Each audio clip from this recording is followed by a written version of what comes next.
Y bien, estamos con el doctor Javier Villestein, presidente de la Corte Suprema. Doctor Javier Villestein, ¿cómo está? Buenas noches. ¿Cómo le va? Bueno, estamos en una crisis de moralidad, una crisis de corrupción muy grave en todo el sistema de justicia, ¿no? Y en el Estado en general, pero en particular en aquel sector que debería precisamente luchar contra la corrupción, que es el Poder Judicial o el sistema judicial, el sistema de administración de justicia en general, ¿no? Porque en esto está involucrado hasta el Consejo Nacional de la Magistratura, que se creó como un mecanismo no político para designar de la mejor manera posible a jueces, fiscales y todo lo demás, y destituirlos, y resulta que hemos visto el caso de este señor Anaya, este consejero Anaya, que intentó sobornar o pedir un soborno para favorecer, para ascender a un fiscal, en fin. Comencemos con el caso, con el tema del Consejo Nacional de la Magistratura. ¿Cuál es su opinión sobre esto? ¿Qué hacer con el Consejo Nacional de la Magistratura? Bueno, para comenzar, el tema del sistema de justicia nos obliga a entender que el Poder Judicial es una parte de ese sistema. Y la crisis que está azotando al sistema en las últimas semanas es precisamente a todos los o diversos organismos, excepto la Corte Suprema, excepto el Poder Judicial. En este momento... excepto, ¿cómo que excepto el Poder Judicial, doctor? No niegue usted la realidad, por favor. No la niego, simplemente... La describo por qué. En este momento hay una crisis fundamental, una crisis tremenda en el Consejo Nacional de la Magistratura.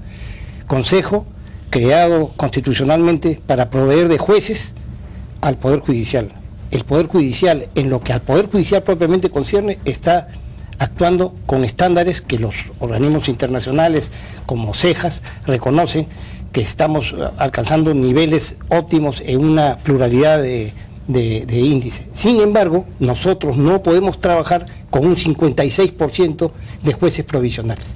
56% que lo explica el hecho de que el Consejo Nacional de la Magistratura precisamente no cumple con esa labor tan importante cual es seleccionar a los jueces idóneos para cumplir la función de discernir justicia cotidianamente. Entonces, nosotros por lo pronto... Pero una proporción muy alta de esos provisionales está en la Corte Suprema. En la Corte Suprema hay, por lo menos, no sé cómo será ahora, pero hace unos meses había 45 vocales más o menos, de los cuales titulares pues no son más de 18 o 16, y eso se debe a que la Corte Suprema, los presidentes de Corte Suprema no han sido capaces hasta ahora de reducir la Corte Suprema a una función de ver unos cuantos pocos casos que permita hacer jurisprudencia y reformar pues la Corte Suprema. No lo quieren hacer porque quieren ver todo porque ahí pues está probablemente, no sé, el interés. Bueno, le cuento que en lo que a mí concierne he cerrado 2 salas en lo que va de mi mandato, es decir, 2 salas involucra a 10 jueces, ¿no es cierto? 5 por sala. 2 salas han sido cerradas. ¿Cuántos vocales supremos hay en este momento entre provisionales y...? En este momento debemos tener, bueno, en general, de 1.372 jueces, que son el 56% de la totalidad de jueces, son provisionales a nivel nacional. Esto significa muchas cosas. Significa, por ejemplo, que por la provisionalidad misma no rinden lo mismo, demoran en las causas, amarran pero la provisionalidad, un juez provisional de todos modos es un juez que ya ha sido nombrado, ya ha sido designado, solamente que está provisionalmente en un nivel que no es superior al normal. O sea que no tiene el problema de la inestabilidad.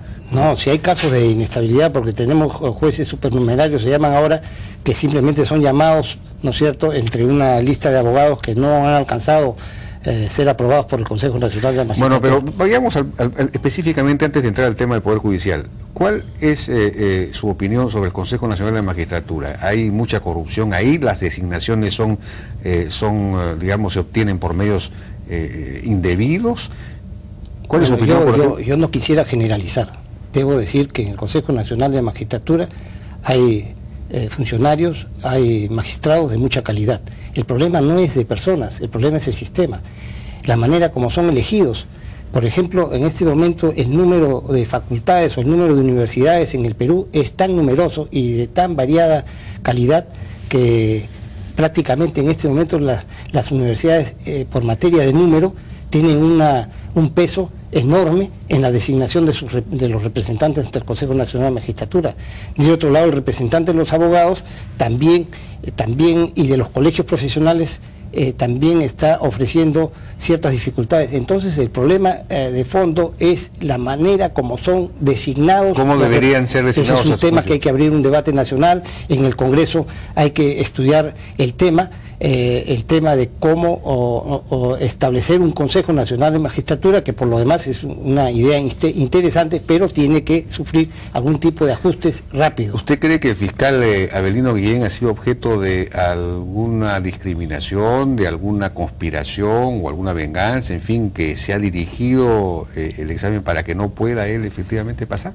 Sobre eso, lo único que tengo que decir es que las calidades del señor Guillén son óptimas, conocidas por todo el país. Lo que puede ocurrir y lo que está ocurriendo es que el examen que se toma tiene que ser calificado por los consejeros, no se puede tercerizar la calificación. No, pero si los consejeros no son abogados, ¿cómo van? Mejor que tercericen, porque no sería un desastre. Una cosa es tener a un asesor a la mano que entregar prácticamente la calificación a terceras personas, prácticamente calificadores sin rostro, como ha dicho. Yo prefiero que sea el doctor Raúl Ferrero que califique, que sea pues el señor Anaya, que es un representante de las enfermeras. Bueno, pero es que volvemos al tema, pues el tema central es que el que no está en condiciones de calificar los exámenes que toma el Consejo Nacional de la Magistratura no debiera ser miembro del Consejo Nacional de la Magistratura. Bueno, pues regresamos al problema de la designación. Ahora usted me decía que el Poder Judicial está al margen de todo esto, pero por favor, todos los últimos casos de la última semana nomás, tenemos el caso del juez Rosales, que primero intentó restituir al señor Raúl Ríos Castillo en el Tribunal Constitucional, luego amenazó a un hombre de prensa con un arma de fuego. Este juez que iba a ver el amparo de América Televisión, que fue removido por la Corte Superior de Lima un día sábado, y se puso ahí a un suplente que había visto, en fin, todos estos casos, la Sala Penal de Arreos en Cárcel que emitió este habeas corpus obligando a archivar definitivamente la investigación contra la familia Sánchez Miranda. Luego, en fin, así hay la cantidad de casos que hemos visto. Bueno, pero para comenzar, todos estos casos han sido de una u otra manera resueltos con arreglo a la legislación y a la legalidad vigente. En el caso del doctor Rosales, el doctor Rosales no amparó, no recibió ni abrió la causa porque él quisiera, sino porque el Tribunal Constitucional obligó al Poder Judicial a recoger este amparo. No nos olvidemos que el 7 de septiembre del 2007 se interpuso una acción de amparo en este caso, y liminarmente fue rechazada por el Poder Judicial. En agosto del 2009 el Tribunal Constitucional dispuso al Poder Judicial que recibe este amparo. Entonces, el Poder Judicial, encarnado en ese momento por el doctor Rosales, cumple y abre este procedimiento.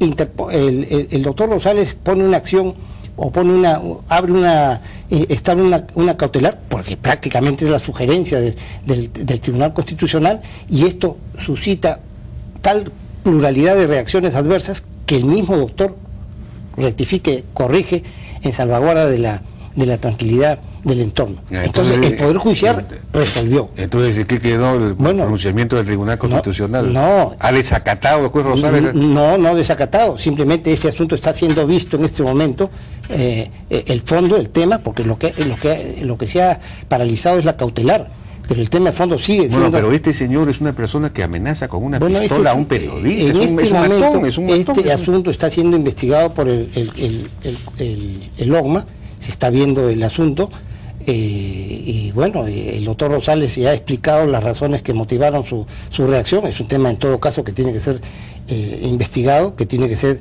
estudiado. Tampoco podemos satanizar a las personas, ni podemos tomar decisiones o hacer diagnósticos precipitados. Doctor Villestein, usted es un... digamos, a diferencia de los presidentes de Cortes... Perdón, pero déjeme